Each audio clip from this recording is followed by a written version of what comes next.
Je pense qu'ils ont fait lever le niveau d'expectation de la salle au plus haut niveau, là. Alors pour me donner un peu d'espace, puisque j'ai beaucoup de temps, j'ai 12 minutes, hein, il paraît que c'est super long. Je vais remercier deux personnes. Marc, qui est mon ancien patron il y a 25 ans, qui est devenu mon mentor et qui m'a inspiré ce que je vais vous raconter aujourd'hui il y a 25 ans et que j'ai construit petit à petit grâce à lui. Et puis une deuxième personne, Claire, qui m'a aidé en fin de compte à maîtriser le chaos de mon cerveau et qui, depuis 2 mois, me fouette au sang pour réussir à me faire entrer dans ces 12 minutes dont je grille déjà 20 secondes. Je peux aussi imaginer le luxe que je prends, parce qu'elle a été très très forte. Donc, voilà, donc je suis designer, donc je dessine des choses, des objets, donc des logos, des objets, des espaces pour des marques. Et au-delà de ça, j'enseigne, parce qu'en fin de compte, mes étudiants apprennent plein de choses. Donc c'est l'avantage d'aller enseigner, c'est qu'on apprend des choses. Et en l'occurrence, la première chose que j'apprends, c'est la sincérité et le fait d'être direct et d'être parfois naïf dans les questions qu'ils posent. J'enseigne le développement et la construction de marques, ou la création de marques. Et tous mes cours commencent chaque semestre, chaque année, par la même question. Est-ce qu'on n'est pas en train de développer des systèmes cyniques, empreints d'un capitalisme sauvage, pour créer des besoins là où les gens n'en ont pas? Donc déjà, je leur dis qu'on ne crée pas de besoins, dans le meilleur des cas, on les satisfait. Et puis on peut parfois créer des désirs. Mais en fin de compte, ce qui est important, c'est pas de savoir si les marques sont éthiques ou si elles sont cyniques, parce que ce serait un jugement de valeur, et en jugeant, on se ferme beaucoup de portes.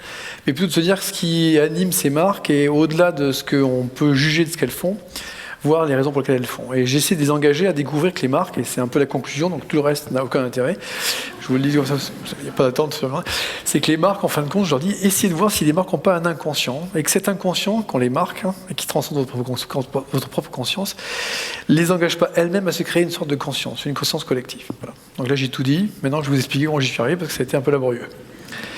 En fait, ça a commencé en novembre 97, j'ai une mémoire des dates, voilà. J'ai fait un cauchemar absolument atroce et je me suis réveillé un soir, mais vraiment avec un sentiment d'angoisse qui est innommable. Apple venait de disparaître. J'ai fait le cauchemar qu'Apple n'existait plus. Pour remettre dans le contexte, en 97, Apple a 2% de part de marché. C'est-à-dire que les mecs qui achètent des Apple, déjà ils sont motivés.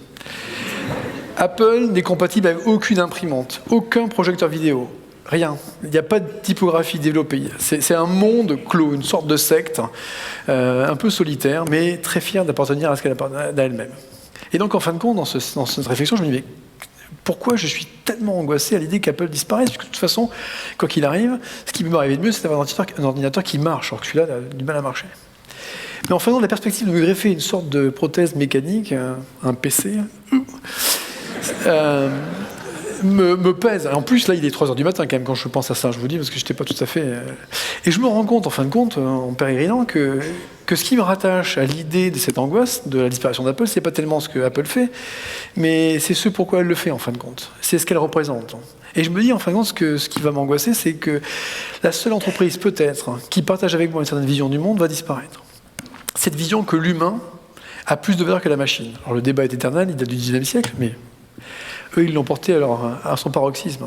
L'idée qu'en fin de compte, l'intelligence est plus importante que la performance. Moi, ça m'arrange parce que la performance, ça me fatigue. Dans les grands groupes, on est obligé d'être performant tout le temps.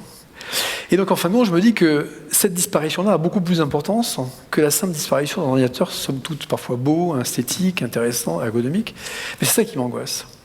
Et je me rends compte que ce qui me rattache à Apple, c'est pas tellement ce que je comprends, mais c'est ce en quoi je crois et le fait que je partage cette croyance avec elle, avec cette marque. Alors pour essayer d'avancer, mon maître m'engage à des lectures, un peu plus intellectuelles que ce que j'avais à l'époque, et il me donne des livres de Lévi-Strauss, le cru et le cuit, enfin des choses qui sont pas du tout rigolotes, je ne le conseille pas. Et donc je lis ces livres, et en fin de compte, en lisant ces livres, je me rends compte que Lévi-Strauss a théorisé sur les croyances, et il a compris des choses exceptionnelles sur les croyances. En fait, pour des raisons politiques qu'on connaît, il fuit la France durant la Seconde Guerre mondiale, il se retrouve bloqué dans un village d'Amérique du Sud et n'ayant rien à faire, il le dit lui-même, il s'ennuie.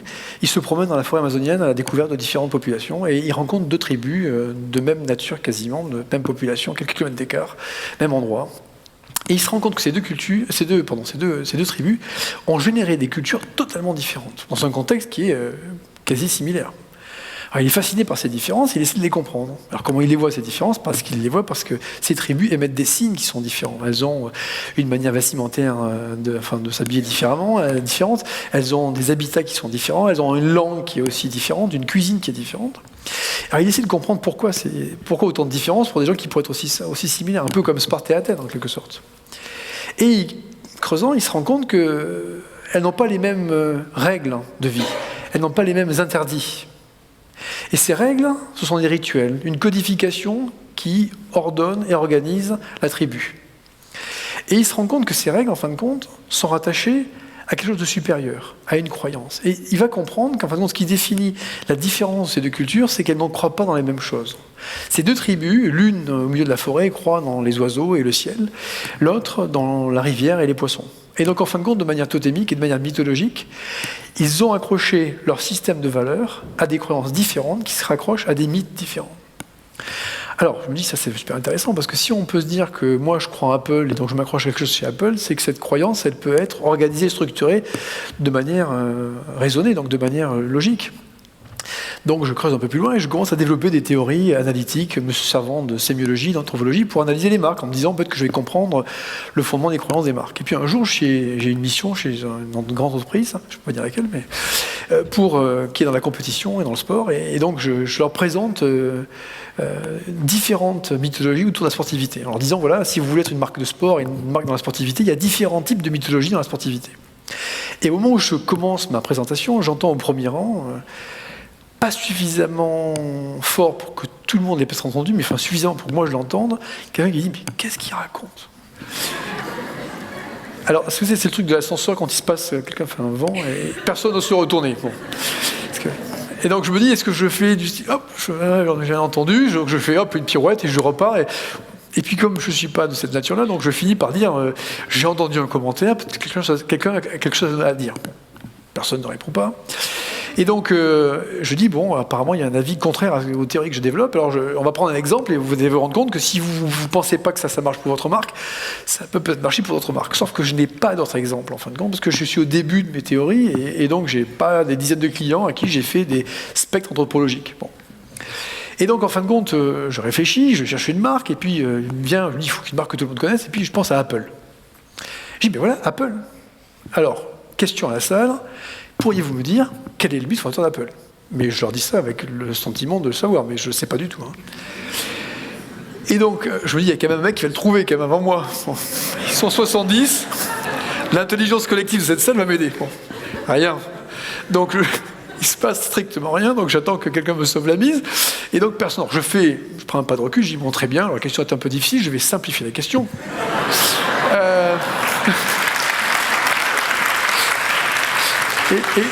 Et je leur dis alors, on va définir le rite, c'est plus facile un rituel. Le rite, c'est en quelque sorte le mode relationnel que l'entreprise veut établir avec le reste du monde, avec ses concurrents ou avec ses clients. Bon. Et là, au fond de la salle, et ça je dois dire que j'ai vécu longtemps au fond de la classe. Donc je sais qu'au fond de la classe, il y a toujours les meilleurs. Et donc au fond de la salle, il y a un gars qui lève la main et qui dit « Oui, j'ai une idée ». Alors je lui dis bah, « Écoutez, je vous écoute ». Et le gars me sauve la peau. Parce que moi-même, j'avais toujours pas trouvé le riz d'ailleurs. Et il dit la désobéissance. Et là, je reprends la balle au bon et je dis effectivement la désobéissance.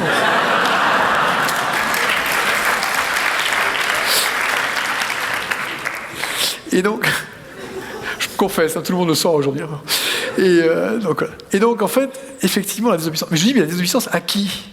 Alors là, les gens rumeurs dans la salle, et puis quelqu'un me dit Microsoft. Et je dis oui, effectivement, c'était pas l'année dernière, c'était il y a déjà 15 ans. Et donc Microsoft, je dis oui, effectivement, Microsoft. Mais je leur dis, et c'était qui avant? IBM, Microsoft, aujourd'hui Google. Je dis mais c'est qui ça, IBM, Microsoft, Google? Parce qu'on s'en fiche de son entreprise. Je leur dis, en fin de compte, c'est la représentation de l'autorité du marché. En fin de compte, Apple ne désobéit qu'à une seule personne, celle qui fait la loi. Et qui c'est qui fait la loi dans la vie? Je ne fais pas de prosélytisme, c'est Dieu. Et en fin de compte, le mythe fondateur d'Apple, c'est peut-être quelque chose qui se rattache au péché originel. L'idée qu'en fin de compte, la marque n'existe que parce qu'elle combat l'autorité centrale du monde dans lequel on vit, de l'organisation du système. Et d'ailleurs, quand Apple est suffisamment fort pour générer une nouvelle loi, il désobéit à sa propre loi sans que personne ne parle d'incohérence. Tout le monde fait des produits gris, ils les font en couleur. Dans 2 minutes, je suis mort. Les gens, ils font des produits gris, ils les font en couleur. Quand les gens les font en couleur, ils les font blancs. Quand les gens les font blancs, ils les font en métal. Et en fin de compte, personne ne se dit que cette marque est chaotique. elle suit sa croyance. Alors là, un peu plus loin, je me dis, c'est génial, maintenant j'ai quand même réussi à démontrer ça, donc je reviens à ma place après avoir parlé à la salle, et je vois sur mon ordinateur la pomme croquée. Je me dis, et alors là, la salle, en délire, applaudissements, enfin ils étaient 70, mais bon, c'était quand même pas mal. Et donc je sauve ma peau, je sauve ma présentation et je finis mon histoire. Quelques mois après, j'étais chez un client anglais dont le conseil personnel, c'était monsieur Wolf Hollins. Alors, pour ceux qui ne le connaissent pas, Wolf Hollins, c'est un des grands-pères du design corporate, il n'est plus de ce monde aujourd'hui, c'est un vieux monsieur déjà à l'époque, mais c'est un de ceux qui a structuré mon métier, qui a été pour moi un point de référence. Et donc, à la fin de la réunion, je vais voir M. Hollins et je lui dis, M. Hollins, vous êtes, je crois, contributeur du logo d'Apple. Il me dit, ouais, il n'a pas envie de me parler. Donc, il me dit, oui, tout à fait. Alors, je dis, mais alors, qu'est-ce qui vous a amené à faire ce logo? Alors, un peu comme une sorte de disciple devant un maître.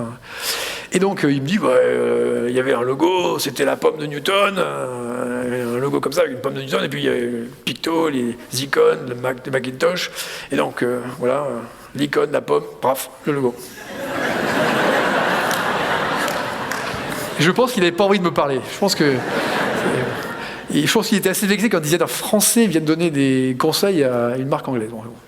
Et donc, là, je suis un peu interloqué. Je dis, mais attendez, je me dis, il est fou, la pomme est croquée, il m'en parle même pas. Alors, je lui dis, mais monsieur Hollins, tout ça en anglais, parce que je sais le faire en anglais. Donc, monsieur Hollins, mais la pomme, elle est beaten apple, elle est croquée, la pomme. Et là, il me regarde avec un air très renfrogné et il me dit, mais so what? Je dis, mais pourquoi vous l'avez fait croquer, la pomme? Parce que je lui mets les pieds dans le plat. Et là, il me dit, mais c'est more rock'n'roll. Et il part. Il part, et alors le client était déjà parti, et je me retrouve tout seul dans une salle de réunion. Je m'assois sur le fauteuil, j'étais catastrophé. Je me dis, ça fait des mois que je mens à des dizaines de gens en leur racontant qu'en fin de compte, le mythe fondateur d'Apple, c'est le péché originel. Et en fait, le temps que ça me monte au cerveau, parce que j'étais quand même sous le choc, je me rends compte qu'ils viennent faire la deuxième démonstration importante, c'est qu'en fin de compte, la croyance c'est une chose, mais le pouvoir de la croyance, c'est qu'en fin de compte, c'est pas conscient, ça va au-delà de la conscience. Et ils viennent me démontrer que lui-même a été manipulé par la propre force de la marque. Le fait que cette marque génère une croyance tellement forte qu'elle transcende même sa conscience et celle même des clients de la marque. Comme ça a été le cas pour moi, puisqu'en fin de compte, il a fallu un cauchemar pour que je me réveille au milieu d'une nuit pour comprendre pourquoi j'aimais tellement la marque Apple. C'est qu'en fin de compte, attaché à la marque, une sorte de lien fort et indélébile, parce qu'en fin de compte, j'étais lié à cette croyance. Voilà.